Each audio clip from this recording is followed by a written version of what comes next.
everybody, and welcome to another episode of Two Strike Noise, your weekly baseball history podcast. My name is Jeff. I'm half the show. The other part of the show, joining us from the Pacific Northwest, is, as usual, Mark A. Johnson. Mark, how you doing? Yeah, hey, it's starting to feel like autumn up here, man. It's like fall time, and that means playoffs are coming up. Yeah, and myself as an A's fan, I'm very excited for the playoffs. Very. You could, get some of your old Strat cards or maybe MLB The Show and make Oakland really good. I just got the season 4 Ricky Henderson card on MLB The Show, so I'm going at it. There you go. See, that makes the season so much better. Yeah, and I'm only five more cards away from the 99 Nolan Ryan too. So ooh. That'll be a good one. Throw those two guys on a team. But Mark, this is show number 227, by the way, where we recap every baseball reference ever made in the entire run of the Marla Gibbs Jacquet vehicle 227. That's right. Yeah. Have you forgotten about 227? I had forgotten about 227, but man, I'll never forget it now. Yeah, that's my extension at work. So wow. If I'm friendly with somebody and I think they're of a certain age, I'll go, hey, which was Jacquet's catchphrase. But, just for fun, I looked up 227 before we started here. Ran for five seasons, but what caught my eye was one of the executive producers of the show, somebody named Roy Campanella Jr. No kidding. Yes, and it is Roy Campanella Sr.'s, well, obviously it's his son, but a little baseball tie to 227. Wow, I had no idea. Yeah, he apparently directed some episodes as well. Also directed some episodes of the Lou Grant spinoff from Mary Tyler Moore? Mary Tyler Moore, yeah. Yeah, really? Yeah. So interesting. Didn't know that. Very. There you go. In other news here, let's get into our BP segment and get started with some of this other news. Mark, I don't want to say it was all us, but let's be honest, it probably was. The Immaculate Grid has announced you can now play old grids. Yes, that's a beautiful thing. I'm very excited about that. I'm hoping that they do the same thing for women's basketball and football. Because in your dreams. Those are my two big ones that I do every day. But you don't do highlight anymore. Oh, I do. I make my own because they won't make one. Oh, I see. Yeah. But anyway, let's see. I had not heard this story before. I was watching another show and on jumps Yogi Berra's daughter.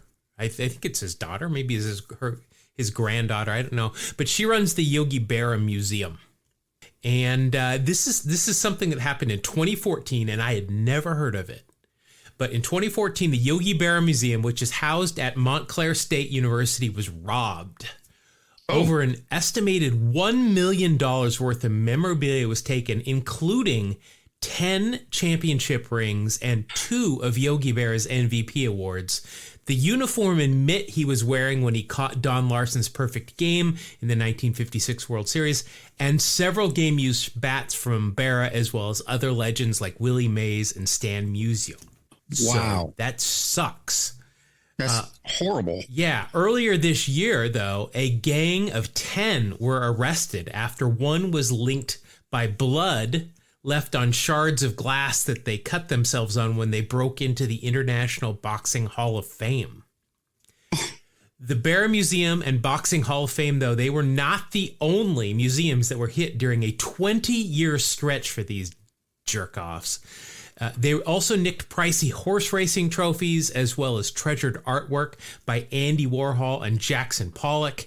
Another famous piece of art that they stole that was estimated over $500,000, they destroyed when they were trying to get rid of evidence as the law closed in on them. What a bunch of schmucks. Yeah, overall, they stole roughly $4 million worth of artifacts and artwork, and they hit museums to do this. That's the good news. The bad news is that the rings and the trophies were melted down into little metal discs and bars and then sold in New York City for just a fraction of what they would have been worth had they been legitimately sold and, Yogi had said sell these and these other things had been legitimately on the market, they would have been worth a lot of money, but they melted them down. I can't believe anyone would do something that incredibly stupid. Yeah, not to mention, I mean, they would have been impossible to fence. Of course. You got to have a certificate of authenticity for that kind of stuff, and obviously they wouldn't have had one. They're just historical artifacts too. I mean, they're irreplaceable. The Yankees actually did replace the rings that were stolen, but they're not the originals. So sure. I mean, there's something to look at, but they're not the originals. I literally gasped when I heard about this, and then I literally gasp again out loud when I heard of the fate of those rings. That's just so disappointing. Apparently, though, the ringleader, the main guy here, is still on the lam. They know who he is. They've got his name, picture out there, but just that is disheartening.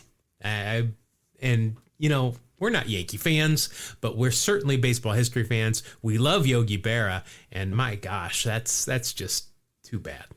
So whoever this guy is, it's still yet to be caught. If I may paraphrase Yogi Berra here, there ain't no way they ain't not going to get him. Well, like I said, his name and his picture is out there, so hopefully they will get him, and he will get what's coming to him. Well, Yogi won the MVP in 51, 54, and 55.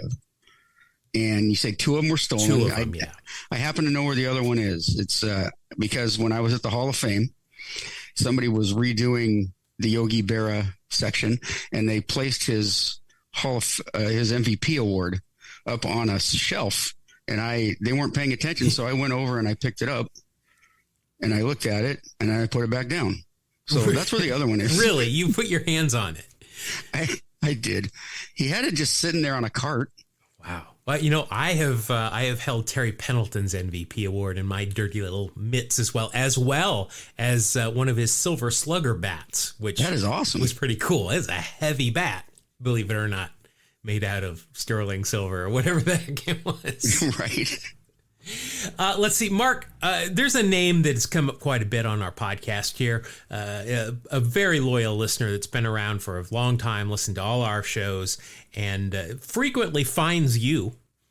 Not me. I'm pretty much infallible here, but we want to give a special shout out to longtime listener Marshall, who was making a trip around the country. He's visited a ton of ballparks and hit the West Coast last week. Made a stop in Seattle where you got to meet him for a little bit. And then he next day came down here to Oakland where I got to sit with him for a ball game. And then the next day got on another plane and went to Arizona. So knocked off three more parks on his list. But it was a lot of fun to get to meet him. He's a big baseball fan. And Marshall, we appreciate you, listening to us, but also it was really nice to meet you. So thanks for making the trip. We hope you had fun. Yeah, you know what? We actually put up on the scoreboard a message for him that said, Two Strike Noise super fan, Marshall Merrims, and he didn't see it. Yeah, that's what he told me. But you got a picture of it, though, right? They take a picture of each of those. Somebody must have. I don't know. Well, yeah, I mean, I know the Mariners do. They've got a camera mounted so that they can show the people that paid for that, hey, we did this. So we need to find that. I'll have to research. Yeah. This is coming from me as an A's fan now, Mark. I am so gosh darn happy for Tampa Bay Rays fans. Why is that? Well, because their stadium got approved. They're staying in Tampa. Very nice. Yeah, I am so excited. The city of St. Petersburg announced, well, I guess they're staying in St. Petersburg, but they announced plans for a new $1.3 billion state-of-the-art ballpark that will sit on the current 86-acre site where Tropicana Field currently is. This new 30,000-seat stadium is set to open in 2028. We'll see if they can make that or not. But it sounds like it will be kind of like the new Yankee, the new Comiskey or Citi Field. The new place will be built next door to the old place, which will still be used until this new joint is ready. But man, I felt a camaraderie for Rays fans in the last 5 to 10 years, and they've gone through a lot of the same struggles. The two franchises in the last decade and a half have really mirrored each other. You know, bad stadium, low attendance because of that, and not spending money, but still being able to compete. Yeah. You know, I'm just so excited for Rays fans, and I'm jealous, but you know, I'm good for you guys, and I'm glad to that somebody's getting to keep their team. Absolutely. Tampa Bay has shown that they can support that team fully. And boy, once they get that new stadium, it's going to be a packed house every night. I hope so. I mean, they always got such good teams, and they do.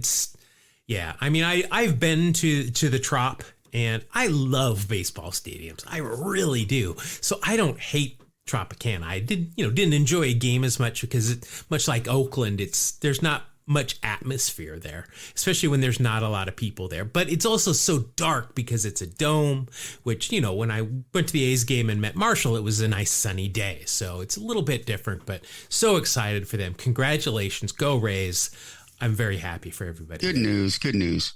All right, Mark, we're going to do a new little thing here in BP. It's called Remembering a Game, where we're going to, I don't know how often we're going to do this, but we're going to remember a specific game that maybe you don't remember at all, maybe you never even heard about. But I want to go back to to 1993, September 18th, 1993, Red Sox Yankees, because of course, I mean, does anything go on in baseball that is not Red Sox and Yankees? I'm not sure. I don't think so. I know. So the Yankees trail the Blue Jays by 3 games with less than a month to go. So every game counts at this point. The Yankees trail the Red Sox 3-1. We're in the bottom of the 9th inning at Old Yankee Stadium. There's 2 outs, nobody on base for the Bombers. Mike Gallego, despite being dissed by Ricky Henderson a couple of years before, does his best Ricky impression to get on base with 2 outs. Here he gets hit by a pitch by former amphibious pitcher Greg Harris. Mike Stanley is then summoned to pinch hit as the tying run, and on the first pitch, this happens. And he hits this one, and this will not count. Timeout is called. That will not count because we have people running out of the stands and onto the field. Boy. That's a shame. Gives all baseball fans a bad taste right now, and Butch Hobson is beside himself. That was a game-winning out and game-ending out, but before it happened, credit Tim Welke. He called timeout immediately when the wackos ran on the field. There, you could hear Bob Shepard in the background saying the game is not over. So it's a do-over because what Jim Catt calls the wackos, who ran onto the field as the pitch was about to be delivered. Stanley popped that up to left field. Mike Greenwell made the catch, which, you know, if they hadn't run on the field, would have been the end of the game. The Red Sox would have won. The Red Sox initially argued that Welke didn't call time until after Stanley had put the ball in play, but replays showed he clearly was raising his hands and calling for timeout before Harris started his delivery. So back to the plate goes Stanley, and what do you know? Hits a single to keep the inning going. Wade Boggs is next up. He chops an infield single, which scores 1 run. So now we've still got 2 outs, runners at second and third, and now it's Dion James' turn. Well, he drew a walk to load them. So that brings up none other than the hitman, Donnie Baseball, Mr. Sideburns himself. Mattingly, I thought I told you to trim those sideburns. Go home. You're off the team for good. Fine. Still like him better than Steinbrenner. Well, he didn't really get sent home. He took his at-bat. Bases loaded, down a run, bottom of the 9th inning, 2 outs. Base hit right field. Tying run in. Here's the throw to the plate. Do you believe this? The Yankees have won it. So there you go. The Red Sox thought they had a win, but the wackos kept them from doing it, and the Yankees come away. Now, listen, you expect Don Mattingly to win it, right? If he's at the plate, simply by harnessing the power of his 80-grade mullet. But I was really rooting for a Dion James walk-off myself. Sure. I mean, Deion James. But the Red Sox protested the game, but get this, they waited until after the game. And that's not the way that protests work. You have to protest right after whatever incident happened that you want to protest. So there was technically nothing for the league to review. Many claimed that they had never seen anything like this before. But I mean, really, it had literally happened 2 months earlier in July when Blue Jays loogie thrower Roberto Alomar flew out to end the 8th inning of a 2-2 game against the Royals. But a fan, just happened here, ran onto the field. The umpire had called timeout before the pitch. And in what can only be described as a glitch in the matrix, Alomar got a second chance, single, to extend the inning, leading to a 7-2 Blue Jays win. So, same thing. The two fans that ran on the field here at Yankee Stadium, they were attending the game with their church youth group. Somebody's not listening to some of those Sunday school lessons, I guess. But after the game, yes, unaware that the two had been arrested and taken out of the stadium and were going to a police station to be booked, Mike Stanley was frantically trying to have somebody track them down to bring them into the clubhouse to celebrate with the team. None of this really mattered, though. Neither team made the playoffs that year, so game didn't matter that much. But there you go. That's funny. I'm not sure that I remember that game, but it was it's certainly something that sounds like the exact kind of thing we like. I mean, except for the Yankees winning. That's amazing. Yeah, I don't recall that. Yeah, I don't either. I mean, I don't think either. The Yankees were kind of in it, but the Red Sox were out of it. It was a national game, though. I mean, Greg Gumbel and Jim Cott were calling it. So I think it was on CBS even. But all right. Mark, this show was originally scheduled to debut on the 20th. I think it still will. It just might be, at 11:58 p.m. on the 20th. But we got a couple of debuts for today. First of all, in 1887, Patsy Tabot made his debut. We've talked about Patsy before. He's a hard-nosed, old-school guy who described baseball, in his own words, as needing to be played as a blood sport. So,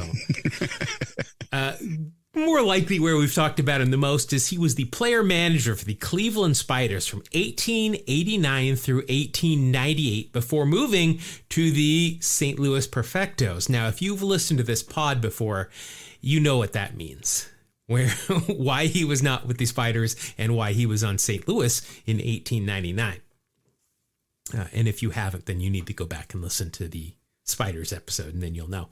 It's very interesting, yes. Very curious, though. Patsy was an infielder, but in 1896, he made his lone pitching performance for the Spiders. And all it says about his stats for his one game that he appeared as a pitcher, it says one game finished, one hit. That's it. So did he come in in relief with a runner on and give up a walk-off hit to the one batter he faced? There's no game logs, no box score for this game. So it didn't list how many innings. No. So that would. Maybe he threw a one-hit shutout. Well, he finished the game.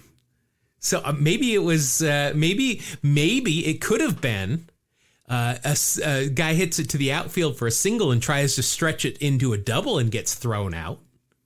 But that would be a third of an inning. So no, I believe he gave up a walk-off. Why they would have brought him in, I don't know. But if anybody was at that game, let us know. He's also known for verbally abusing umpires and opposing players. After retiring from baseball, he ran a saloon in St. Louis. But at one point in 1918, his wife left him, and then he took his own life by shooting himself in the noggin. He left a note stating that he was, quote, unhappy and a miserable man, end quote. So Patsy Tabot, baseball's first emo player manager. Man, I guess so. Let's see. Also making his debut today, 1989, Ken Phelps. What the hell did you trade Jay Buhner for? He had 30 home runs and over 100 RBIs last year. He's got a rocket for an arm. You don't know what the hell you're doing. Well, Buhner was a good prospect, no question about it. But my baseball people loved Ken Phelps' bat. They kept saying, Ken Phelps, Ken Phelps. Oh, there you go. Let's see. Beyond the Seinfeld reference, which is it's a meme at this point. Let's see, April 20th, 1990, Brian Holman of the Seattle Mariners, perfect through 8 2/3 innings. Yes, and I was watching that game. I'll never forget it. Our second Mike Gallego reference of the batting practice. Mike Gallego is for some reason called back, and Ken Phelps is sent up to be the pinch hitter. What will happen? The pitch swung on, and a fly ball belted deep to right. Cut out to the track, fly away. The first pitch, a high fastball, and Kenny Phelps. Yeah, I remember watching that game. I was so excited that he was going to throw a perfecto, and then Ken Phelps had to go ruin everything. First pitch, didn't wait around. I guess he thought, hey, this guy wants to end this. I'm looking fastball first pitch, and he got it. He sat dead red, and boom. Yeah. So Ken Phelps did win a World Series. He was part of the 1989 A's, where I feel pretty confident in saying he was not an integral part of that team's success, though he did make the postseason roster and got one at bat in both the ALCS and the World Series. Overall, he played for 11 years in the big leagues, 6 with the Mariners, 2 with the Royals, Yankees, and A's, and then 1 apiece with Cleveland and Montreal. And then our final debut for today, making his debut in 1998. We mentioned him last week, so we've got to mention him this week. It's Roy Halladay. Yes. He came up, remember, in Wax Packs Heroes last week, and it was not pretty. Because we were looking at cards from the 2000 season in which Roy Halladay posted a WAR of negative 2.8.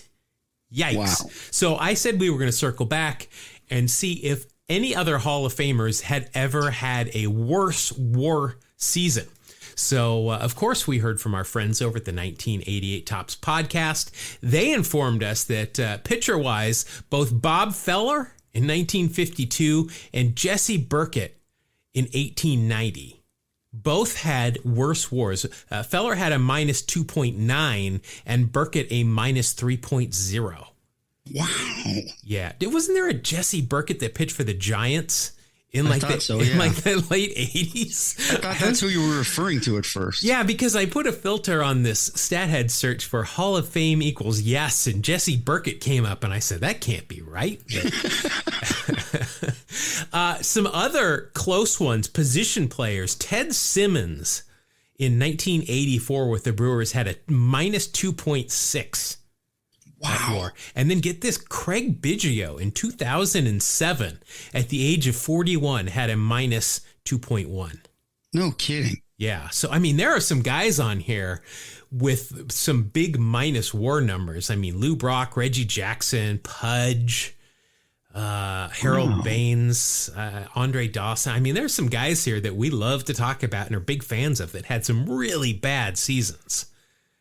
It happens to the best of them, I guess. Well, not all of them, but most of the best of them. Yeah, I mean, a lot of them here, it clearly was their last year. You know, they're just kind of playing it out. I can do one more year, and then no, I can't. But there you go. Those are the worst WAR seasons by Hall of Famers. But getting back to Roy Halladay, he made 10 consecutive opening day starts from between 2003 and 2012, pitched a perfect game on May 29th, 2010, and then followed that up as if that wasn't enough in a primetime game in the NLDS in October later that year, pitched a no-hitter.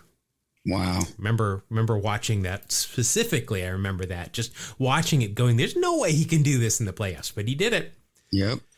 November 7th, 2017. Of course, we talked about this last week. He died in a plane crash when the plane he was piloting crashed into the Gulf of Mexico.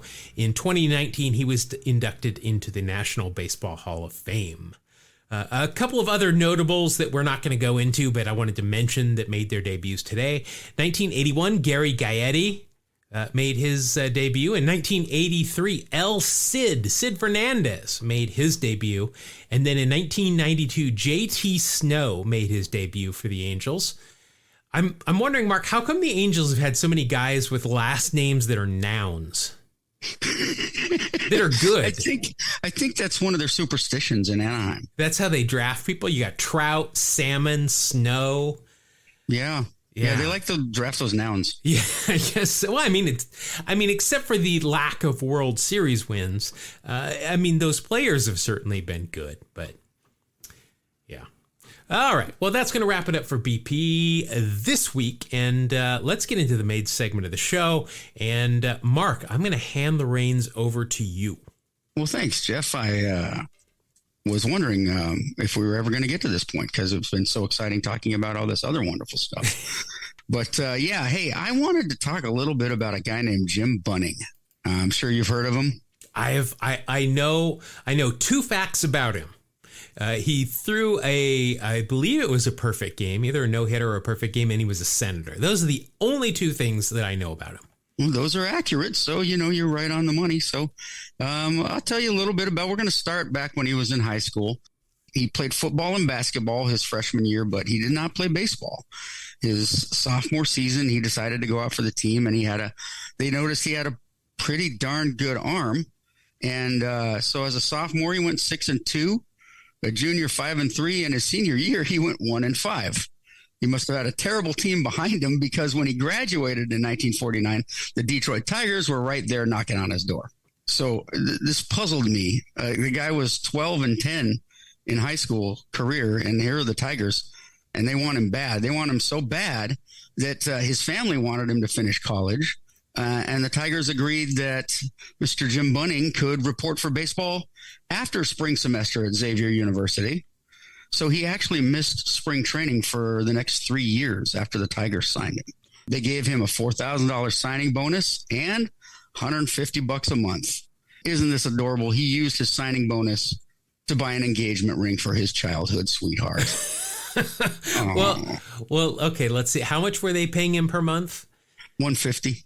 Okay, well, aren't you supposed to spend 3 months' salary to buy that ring? Did he do that? Yeah, well, he spent 30 months about. Maybe there were fewer diamonds back then. Well, there were no zirconias at that point, so yeah. Cubic zirconia, what I like to call the decaf of stones. Listen, don't diamond shame anybody, please. The decaffeinated coffee of stones.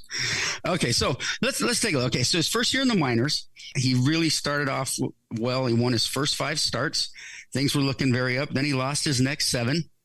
And he really enjoyed playing ball, but his family and he both really wanted him to finish school at Xavier. So he went back to Xavier University, and he actually took on a bigger class caseload so he could graduate sooner and go to full-time baseball. Now, I'm wondering, my parents saying to me, what is your fallback? What are you going to, if this doesn't work out for you, at least you'll have a college degree, right? Well, I guess they were saying the same thing to him, even though he was quite a promising player and had a nice signing bonus and so on. I don't know. He took on more classes, and then the second year in the minors, he played in Davenport, Iowa, in the Class B League, and pitched very well, opened some eyes. He got married that winter. Well, she had a ring. We know that. He had the ring, and he had it for a while because he bought it back when they signed him.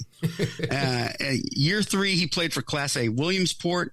He didn't do so well. He went 5-9 and decided they had taught him to throw a more overhand style when he was used to pitching a 3/4 sidearm, and they wanted him to use that for numerous reasons. One, they thought it would add to his velocity, and 2, he was less likely to get hurt, in their opinion.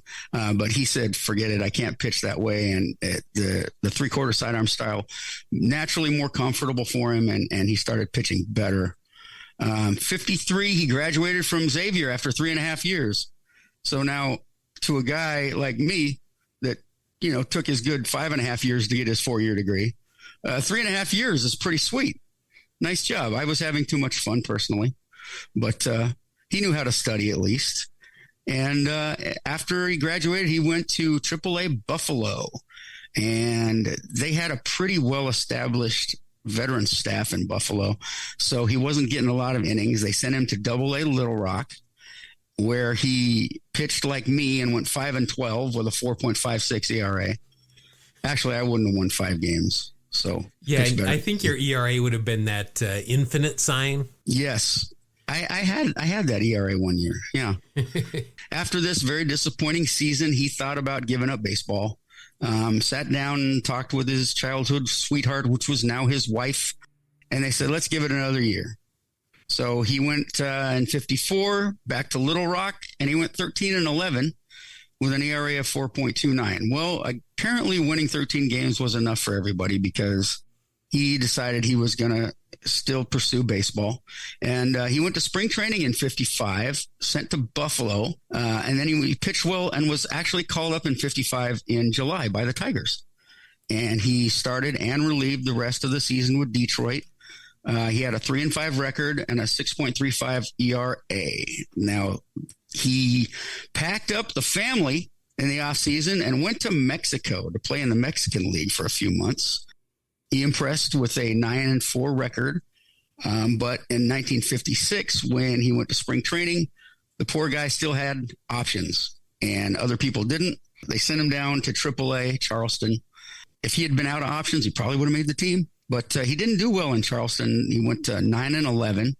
The Tigers still loved him. They still called him up in July. And then in the bigs, explain this, he goes 5-1 with a 3.71 ERA.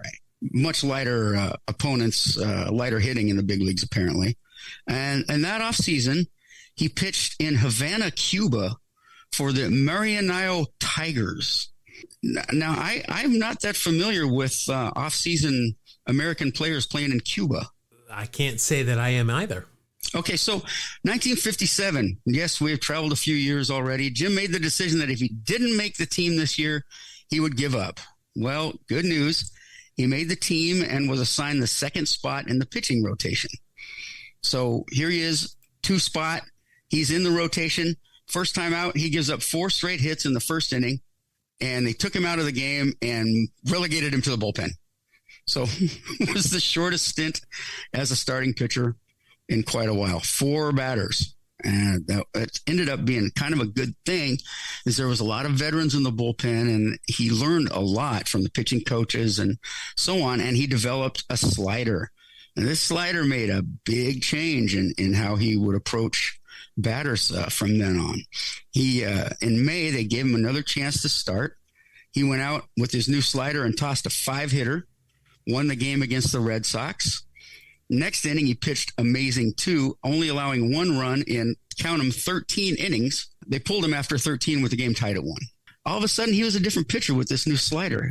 He was named to the All-Star team and given the start at the All-Star game. And he sat down 9 straight batters. So good enough for him to get the win. He ended up 20-8 that season. He was 15-8 going into September and won 5 games in September. 4 of them were starts, 1 in relief. So he had a really good year that year. 1958 wasn't quite as good.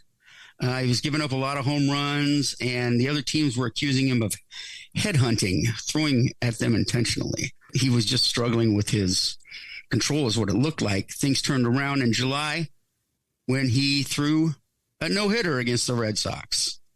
And he finished 14-12 that season with an ERA of 3.52. Something pretty cool he did.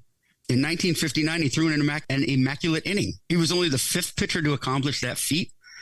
He led the league in strikeouts, but gave up 37 home runs. He gave up a lot of home runs because he was one of those guys that threw a lot of strikes. So he continued to pitch well. 1964, him and the Tigers were kind of on the outs with each other.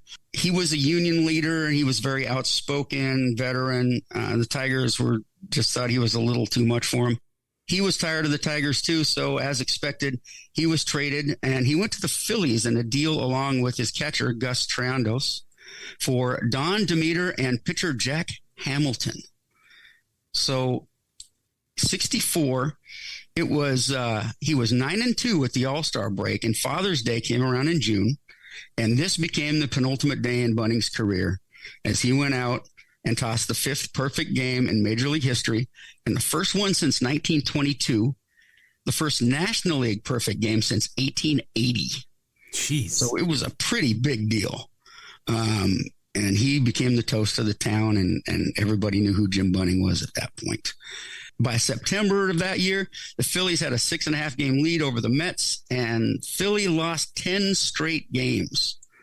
10 straight. 3 losses were charged to Bunning.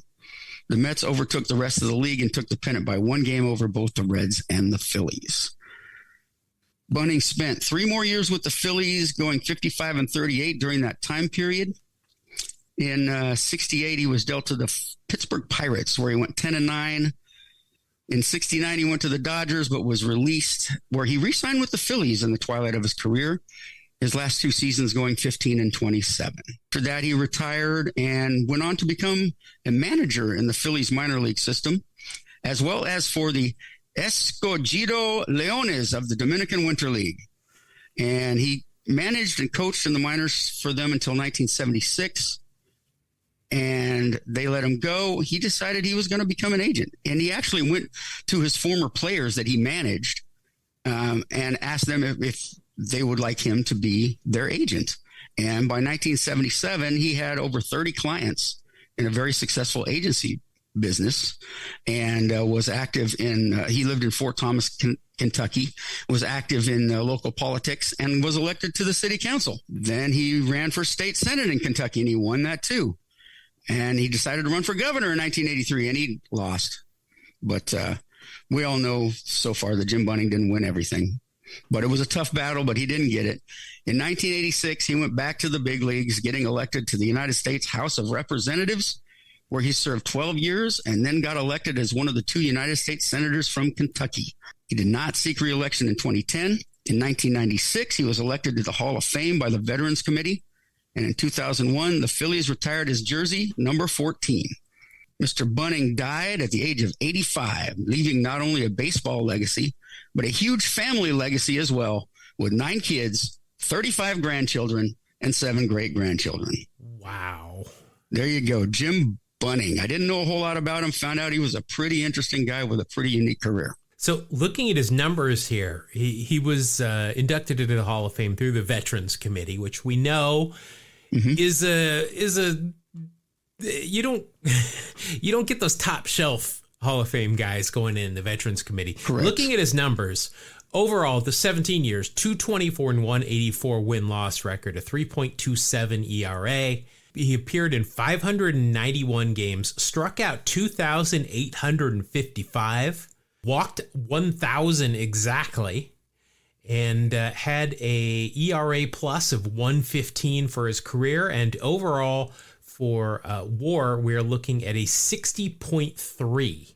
So he led the league several times in several categories, including that 1957 season you mentioned, quite a year, 20-8 with a 2.69 ERA. Yeah. Led the league in innings pitched, led the league in strikeouts 3 different times, led the league in hit by pitches 4 different times, all in a row, and led the league in hits given up and home runs given up as well a couple of times. So what are your thoughts here? I mean, he looks like a pretty borderline Hall of Famer, if a Hall of Famer.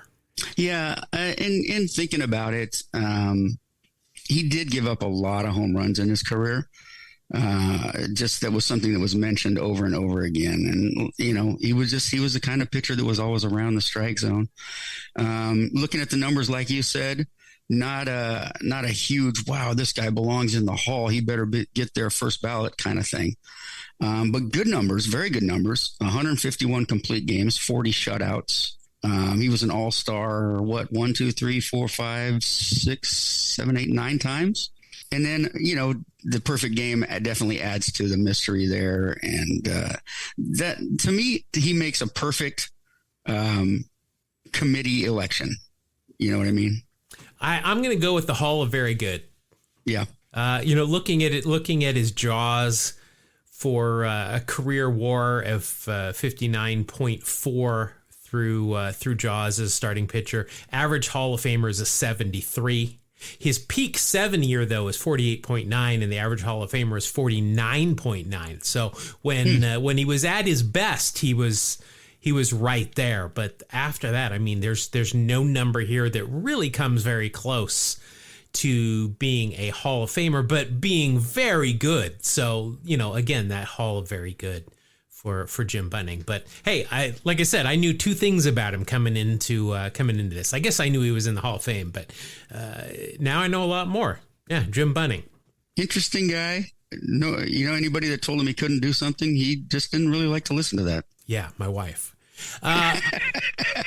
Okay, all right. Thank you very much. I can do that because she's not at home right now while we're recording. She doesn't listen to the show. And she has not listened to a single show. We're at 227. Not a single one of them. Yeah, my wife neither. All right. Thank you very much, Mark. That's Jim Bunning. Let's turn the page now and let's head into the final segment of the show. It's a segment that has been called excellent. It has been called the worst thing I've ever heard, and it's been called everything in between. It is time for Wax Packs Heroes. Gotta pull the Wax Pack Hero. Stars in his eyes. Hero. On the podcast tonight. All right, Mark, we're doing something that has historically been unpopular in Wax Packs Heroes. Oh, good for us. But we're going to do it anyway because I like to mix things up. And, we can only pull the same cards so often. So what we're going to do is I've got a couple of packs of AA baseball cards from 1992. Beautiful. Now, the good thing about this is we should be able to go through these pretty quickly because if they did not make the big leagues, we don't really talk about them. But what we will do is we'll pull these cards, and if they did make the big leagues, we will use their best season WAR-wise. So if they made the bigs, we're going to get the best points that they could possibly provide. So see, I like this. I like when we do this. I do too. We've gotten some names of guys that have made the big leagues that we had forgotten about, and we're not pulling in these other packs. So, and plus, we pay the bills around here. So, let's see. There are a couple of rules besides going by the Baseball Reference WAR.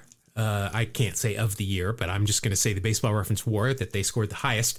Beyond that, anything on their face, that means glasses, a mustache, eye black. If they've got a nose ring, we've not run across that yet, but we might at some point. Heck, they could have a tattoo on their face like Mike Tyson.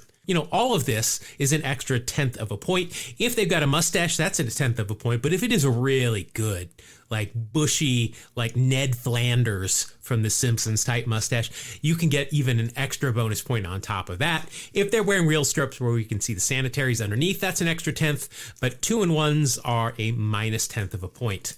Awards, we're going to say in that season, when if they made the big leagues where they got their highest WAR, if they won any award like Rookie of the Year, Cy Young, MVP, or as an All-Star or a Gold Glove, you get an extra 1/2 a point. If there's a Hall of Famer on this card, now I'm doubting that this is going to happen, but it could, you're going to get a whole point of WAR.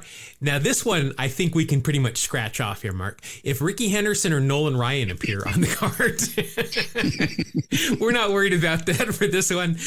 If there is a pop culture reference that we can easily find about whoever is on this card, you will get an extra 1/10 of a point. Or no, I'm sorry, that's extra 1/2 a point. But if they appeared on an episode of Sabrina the Teenage Witch, The Simpsons, or Seinfeld, that's a whole extra point.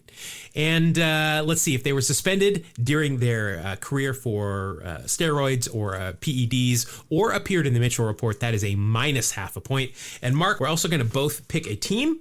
And if they appeared in the big leagues for their highest WAR season, if they played for my team, regardless of who's pack, I'm going to get a 1/2 a point. Your team, regardless of who's pack, you're going to get a 1/2 a point. So which team are you going to go with this week? I think I'm going to go with the Phillies. In honor of Jim Bunning, I assume. That's right. And you know what I'm going to do, Mark? In honor of the Tampa Bay Rays getting their new stadium, gosh darn it, I'm so happy for those fans. I'm going to go with the Rays. Very nice. All right, so these cards are from 92. Let's get into it, Mark. I've got a pack in my left hand, a pack in my right hand. Which one would you like? Going right. Right. Okay, I'm going to have you go first here. All right, Mark, so here we go. This could be quick. Let's see what we got here. You are starting off with a guy, he looks like he's a pitcher, but it says he's an infielder. He's wearing an outfielder's glove with a batting glove underneath it. It is Mel Waring for the Hagerstown Suns, which is the AAA or AA affiliate of the Orioles. Mel Waring. If he was on the red carpet, he might be asked, who is Mel Waring? But I can tell you right now, it does not look like he made the major leagues. No, it does not. Overall, looks like he spent 6 years in the minors, also played in the Mexican League for a couple of seasons. And he appeared in AAA for 3 years, but that is as high as he got. Let's see, in Rochester in 1993, appeared in 112 games. That's the AAA affiliate for the Orioles. He hit .235. He had 14 home runs, 61 RBI, so he had a little bit of power. But after that, played a lot for the Bridgeport Bluefish in the Atlantic League. That's an independent league for 1998 through 2003. So nothing's going to help you here, and nothing on this card is going to help you out either, I'm afraid. I'm not shocked. Yeah, like I said, this could go pretty quick. Next, we have got for the Memphis Chicks. It's not Bo Jackson. It is Rich Tunson. The Royals were still the Chicks affiliate at this point. And I have not heard of Mr. Tunson. Tennyson. Not Tennyson like Lord Alfred. But no, he never made it past Double-A. No, yeah, it looks like he spent a couple of years in Double-A, started in Eugene for the Emeralds there. But yeah, never got above Double-A. Overall, 5 seasons in the minors, a .251 average, 314 on base. 63 stolen bases, but he was caught 38 times, 19 home runs. Hey, he looks like he looked like an average single A player. Yeah. He did pitch in 2 games though in 1994 for the Fort Myers Miracle and ended up with a 10.13 ERA. Not so good. Oh, hey, if you are a big Rich Tennyson fan though, there is currently on eBay a lot of 25 Rich Tennyson cards for $13. One of which is this card. So if that it holds true, that means this card is worth like 50 cents to somebody. Well, I mean, I guess nobody's bid on it, so I guess it's really not worth that to anybody. But anyway, okay. Oh, well, here's a name that is familiar, but it's not the one you're thinking of. Here he is, catcher for the Albany Colony Yankees, which I'm going to assume is a Yankees affiliate. It's Kiki Hernandez. But a different Kiki? Well, Kiki, not Kike. This is Kiki. Now, I think this guy might have made the major leagues. For some reason, this name sounds familiar. This is not Enrique, right? No, this is not the Enrique that is still playing today. No. All Baseball Reference wants to do is show us Kike Hernandez. This name seems very familiar to me. Like he came up for just a cup of coffee. And I think it was with the Yankees, but I must be mistaken because he cannot be found on the internet. And if we assume that Kiki was short for Enrique, we're gonna end right back up at Kike Hernandez. Mark has tracked him down. He's tracked him down. Did not appear in the majors. Overall, 11 years he kicked around, playing for such teams as the Thunder Bay Whiskey Jacks. Which, if you're a big Youngblood fan, movie fan, you know Thunder Bay is where they have a hockey team that they give a cheap shot to Youngblood, whole thing in the movie. But I'm sorry, it's my favorite. It's my second favorite hockey movie because Miracle is one of the greatest movies, period, of all time. Miracle rules. Make me cry. If you're listening to this and you haven't seen Miracle, just watch Miracle. Oh my! I don't even care if you don't like hockey. Or yeah, I mean, it's incredible. But look at this team that he was on. These are guys that were on that team that made the big leagues. Brad Osmus, Jesse Barfield, Russ Davis, Pat Kelly, Lyle Mouton, Sterling Hitchcock, Domingo Jean. There's some guys here that definitely made the big leagues with him. Wow. But yeah, nothing. So he never made the big leagues, and nothing on this card is going to help you out. He's got a real high hat, though. Not to be confused with high ball or high pockets. He's just wearing a high hat. All right, next you've got a pitcher for, it looks like this is an Angels farm club, the Midland Angels. It's Dave Adams. So Dave Adams, likewise, did not make the majors. Only 4 years in the minor leagues. Didn't get higher than Double-A. Overall, 19-30 record with a 4.34 ERA. 412 innings pitched, 294 strikeouts, 170 walks. Beginning to see why he might not have gotten too far. 1.48 whip, too. So, yeah. Made it further than I did. Yeah. All right, so let's see, nothing there on that card. These guys they're all very clean shaven. Here's somebody that made the big leagues. Ding, ding, ding. All right, we got somebody here for the Binghamton Mets, which I am going to not look up and just assume that that's the Mets AA Farm Club. It's Brooke Fordyce. I remember Brooke Fordyce. Catcher. Brooke Fordyce ended up 10 years in the big leagues, spent 4 years with the Orioles, 3 with the Reds, 2 with the White Sox, and 1 apiece with the Rays and the Mets.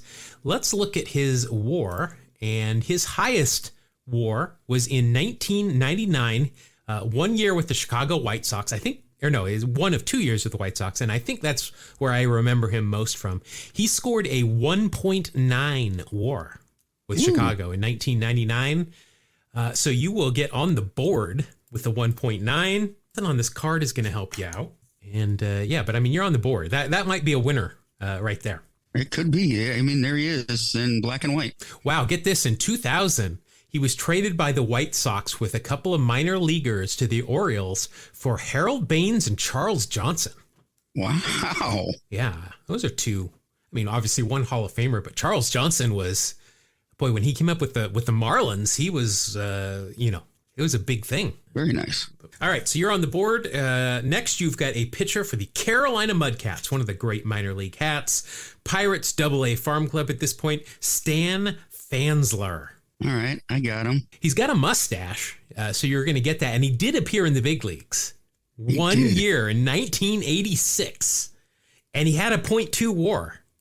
So That's going to help. Plus, he's got a mustache. It's a little like 16-year-old wispy thing, but it's a mustache. Nothing else in the card's going to help you out. That 1 year he played for the Pirates in 1986, he appeared in 5 games and took 3 losses. A little rough. I mean, he started all 5 of them, but let's see, 24 innings pitched, 20 hits, 13 strikeouts, 15 walks, and a whip of 1.4.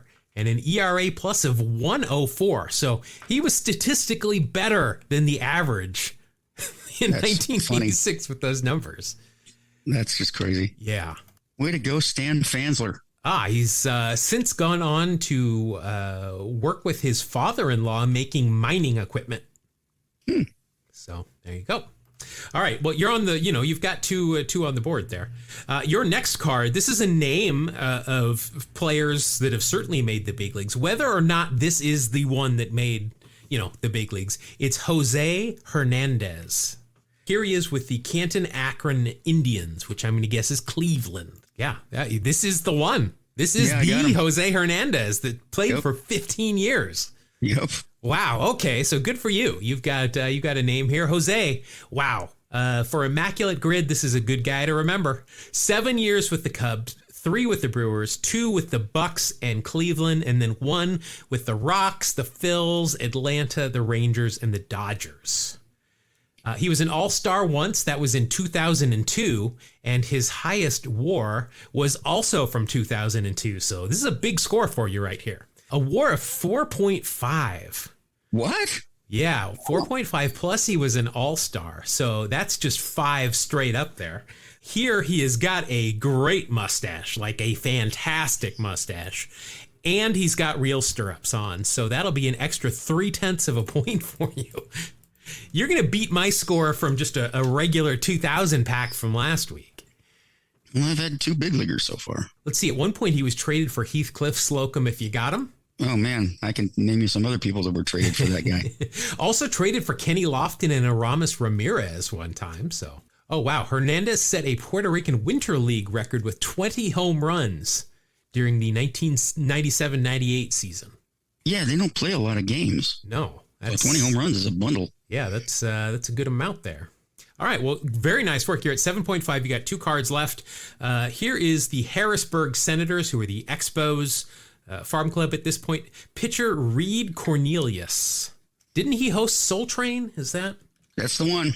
Guaranteed.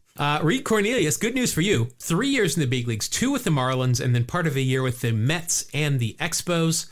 Overall, his highest WAR, in 2000, a 0.7. Yes. So you're going to get a positive there. Let's see. That was his final year in the big leagues. That was with Florida. We went 4-10 with a 4.82 ERA. 50 strikeouts, 50 walks. What? Yeah, had a positive WAR and a 92 ERA plus, but a WHIP of 1.4, which seems to be a running I guess a running theme here. Let's see. On this card, nothing is going to help you out there, but you get a positive 0.7. That takes you up to 8.2. All right, your final card is somebody that definitely made the majors. Had a good career in the majors. Here he is for the Jackson Generals, who were the Astros AA club at that point. It is closer Todd Jones. Oh, wow. See, we get some good cards. Todd Jones pitched for a good while. Yeah, this is our first guy in these minor league packs that we've had several times in the regular packs. Todd Jones, 16 years in the Big 8 with the Tigers, 4 with the Astros, 2 with the Rocks, and then 1 apiece with the Twins, Phils, Red Sox, Reds, and Fish. Let's see, was an all-star only one time in the year 2000 with the Tigers. I'm going to guess that's probably his best year. Also led the league in saves with 42 that year and came in 5th in the Cy Young voting. So I'm going to guess that's probably the year. Let's see. No, not even close. In 2000, with those stats I just read off, he finished with a 1.2 WAR. But in 2005 with the Marlins, he scored a 3.0 WAR. Oh. Very nice. That's unexpected. Of course, Todd Jones, oh, wow, no mustache in this picture. Really? He always had a good one, but no, nothing. I got rooked. Yeah. He is wearing 2-in-1s, though. Love the nickname, Roller Coaster. That, I'm sure if he was a closer for your team, you're probably pretty familiar with that. Oh, yes. First round pick overall by the first round 27th pick overall for the Astros in the 89 draft. At one point was traded by the Astros with Brian L. Hunter, who we had last week, to the Tigers for Brad Ausmus, Jose Lima, CJ Nitkowski, and Darrell Ward. All right there, Mark, you have racked up a total of 11.1, which I think is the highest we've ever had. That's not so bad. Yeah, that's the highest we've ever had when opening minor league packs. But all right. Let's go ahead and open up mine. Oh, by the way, did I even read the scores? It's 11-9. I am up by 2 currently. So yes. See if we can keep that going. All right, so here we go.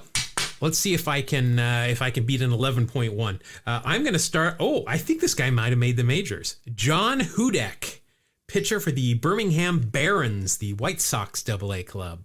Oh yeah, I remember John Hudek. John, who the heck is this? Yeah. Let's see. Yeah. Oh, wow. 6 years in the big leagues, 4 with Houston, 2 with Cincinnati, and then 1 apiece for the Mets, Atlanta, and the Blue Jays. Let's see. If we go by his best year of WAR, that is a 0.8. And that was in 1998 with the Cincinnati Reds. Wow. In 1999, he was traded to 3 different teams. Wow. In 88, he spent time with the Mets and the Reds. Overall for his career, 10-15. He was a reliever, never had a start, had 29 saves, 201 innings, 206 strikeouts for his career, so not too bad. Traded by the Astros to the Mets for Carl Everett in 1997. And then in 1999, traded by the Reds to the Braves for Mark Wohlers. Likewise, I told you he was traded a lot. In 98, go back 1 year, traded by the Mets to the Reds for pinch hit god Lenny Harris. Yes. That guy could roll out of bed and pinch hit. He was born to pinch hit. Yep. Oh, I think a lot of our listeners will remember this. In 1997, he was pitching to Brian Johnson with runners on. With 2 strikes, Tony Pena, who was his catcher, called for an intentional walk before Hudek threw the pitch down the middle of the plate to strike out Johnson looking. I remember I've seen that footage every once in a while. Yeah, there we go. Yep. All right. So I'm on the board. Nothing on this card is going to help me out. Let's see here. Next. Well, we definitely know that this is a major leaguer. Here he is with the Charlotte Knights, who at this point were a Cubs affiliate, Steve Traxel. Nice. Very patriotic card behind him. This is a stage photo, but there's an American flag that is blown in the wind. So Steve Traxel, 16 years in Major League Baseball, 8 with the Cubs, 6 with the Mets, 2 with the Orioles, and then 1 apiece with the Rays and the Blue Jays. Let's see, he led the league in 2 things. Once in 97, he led the league in home runs given up, and then in 1999, he led the league in losses with 18. Wow. Yeah. He was an all-star once, and his best year war-wise, 2003 with the Mets, 4.4. Oh, wow. That beats any of my guys. Yeah, that's a pretty good score. Not Just bad. missed out on his all-star year was 96, where he scored a 3.7. Nothing on this card is going to help me out at all. Well, I guess I'll just take my 4.4 and deal with it. I can't be mad at 5.2 after 2 cards. Man. Oh, wow. This is a great pack. I'm not going to lie. Here with the Knoxville Blue Jays, which I think was the California Angels AA club. Not sure. I'm joking, of course. It is from down under, Graham Lloyd. Not a lot of Grahams in baseball history. I remember he pitched for the Yankees when they were going to the World Series a lot. Yeah, 2 World Series titles for Graham Lloyd.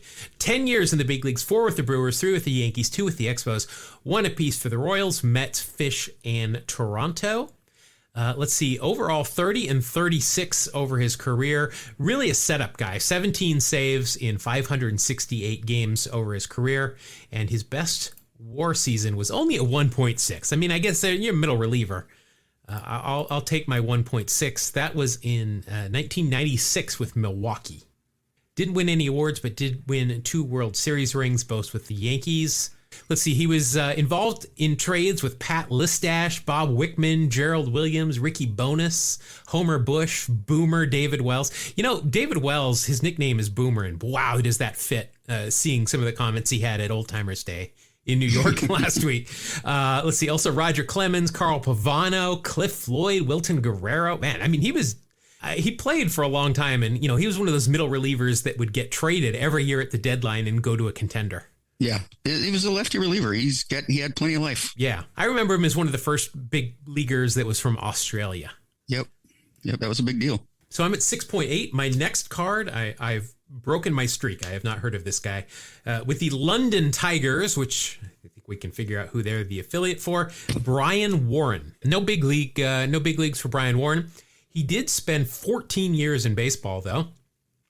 8 in the minors, 5 in Japan and China. So looks like he played a couple of years for the Marines, the Chiba Lotte. I'm wondering, was that Bobby Valentine's club?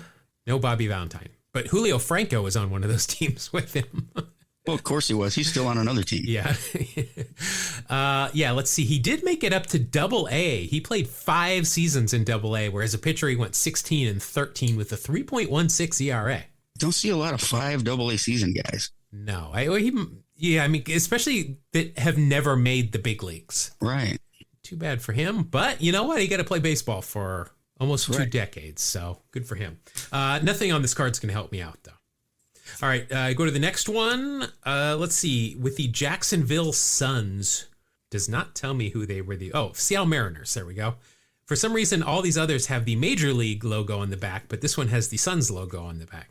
Oh, and it says, this is a special card. Maybe that's why. 1991 batting champ, Jim Bowie. As a Mariners fan, do you remember Jim Bowie? I do remember Jim Bowie. Did he ever get called up? Looks like he did.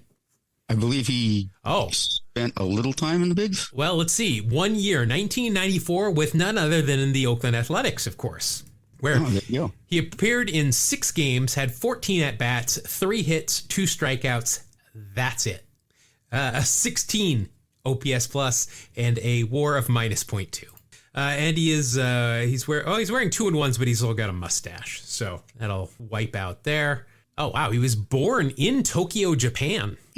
And then, he went to high school at Armio in Fairfield, California, where if I had stayed through high school would have been where I would have gone to high school. Wow, it's a connection. Yeah, look at that right there. So nothing else is going to help me there. That knocks me down to 6.6. Oh, he's born in Tokyo. His father was in the Air Force and his mother was Japanese. Oh, that makes sense. All right. Next, we've got pitcher for the San Antonio Missions, who is the Dodgers AA club, Mike Mims. Well, he played for 3 years in the big leagues, all of it with the Phillies, 95 through 97. Let's see. Overall, in those 3 years, 12 and 19 with a 5.03 ERA. His best year WAR-wise was definitely 1995, where he got a 1.2. His only positive WAR, but I'll take it. Let's see, 9 and 7, 14.4 14.15 ERA, 35 games, had 19 starts, 2 complete games, 1 shutout, 1 save, 136 innings, 93 strikeouts, 127 hits, a 1.01 ERA plus, and the 1.2 WAR. Surprisingly enough, did not appear on Sabrina the Teenage Witch. You'd have thought he was a natural. All right, I got 3 cards left. I'm at 7.8. You're at 11.1. I think this guy played. Wow, all these minor leaguers had huge hats. Like they're hiding something underneath them on top of their heads. But here we go. He's got a good mustache. I'll say that. Not 2/10, but a good mustache. Ray Holbert. Holbert. Sounds familiar. Yeah, I'm pretty sure I remember him. Yeah, he played for 5 years in the big leagues. 2 with the Royals, 2 with the Padres, and then split time with Montreal and Atlanta. Didn't play a whole heck of a lot. His high for games was 63, and then after that, 34. So not a lot of playing time. And his best season WAR-wise was 0.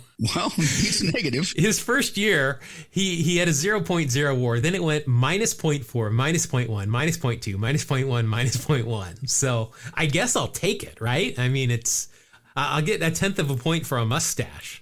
But that's right. Let's see. Yeah, he didn't really do a whole heck of a lot. He had 2 home runs in 1995 and 5 RBI. That is about it. He was traded by the Padres to the Houston Astros for the other Pedro Martinez. All right, so I've got 2 cards left. I need some help. I'm at 7.9. I'm not sure if New Britain Red Sox outfielder Bruce Chick is the guy to do it, though. Bruce Chick. Yeah, did not make the majors. Overall, spent 6 years in the minors. He did play 1 season at AAA in Pawtucket in 1993. He hit .305 there with 2 home runs. That was in only 29 games, had 12 RBI. Not too bad, but yeah, did not make it out of the minors and only played in the minors. And no Seinfeld for Bruce Chick either. Nope. Nothing on this card is going to help me out either. So I am down, let's see, 3.2 with 1 card left.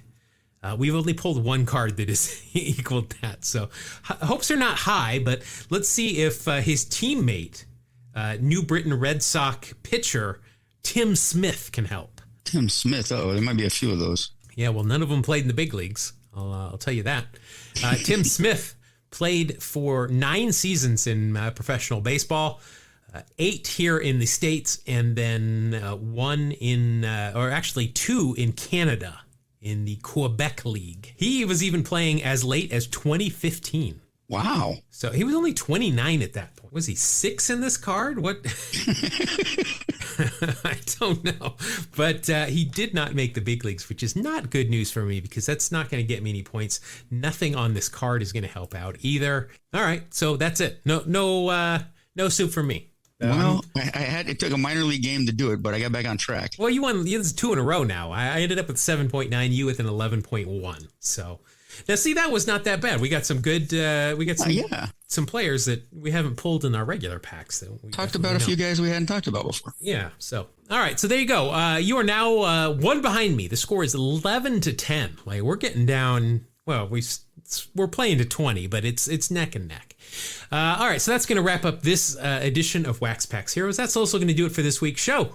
So thank you very much for tuning in. You can find us on the internet. We are at 2 Strike Noise, TWO Strike Noise. You can find all of the links in the show notes. Now, Mark, 2 weeks ago, I had made mention of the show notes, and I had written something in the show notes where I said, hey, if you're reading this, drop us a line and tell us your name, and we'll give you a baseball nickname. Nice. Nobody contacted us. Oh, of all the nerve. Yeah. So, you never know what could be in those show notes. I might put Mark's home address or his phone number in there. So, maybe check him out. Yeah, I enjoy prank calls. Please, you're happy if anybody calls you. But, Mark, we also have another way that they can get a hold of us. You want to tell them about that? Yeah, it's kind of the old-fashioned way. It's called Gmail or Gmail. You can write to us at 2 Strike Noise. Spell it out, TWO, strike noise at gmail.com. All right. So there you go. Another episode, another week. 227 is streaming on I don't know about Netflix, but on Hulu. So if you want to catch up on that, and maybe we'll talk about it again next week. But until then, we will see you on the next episode of Two Strike Noise. Thank you. God bless you. Have a great day.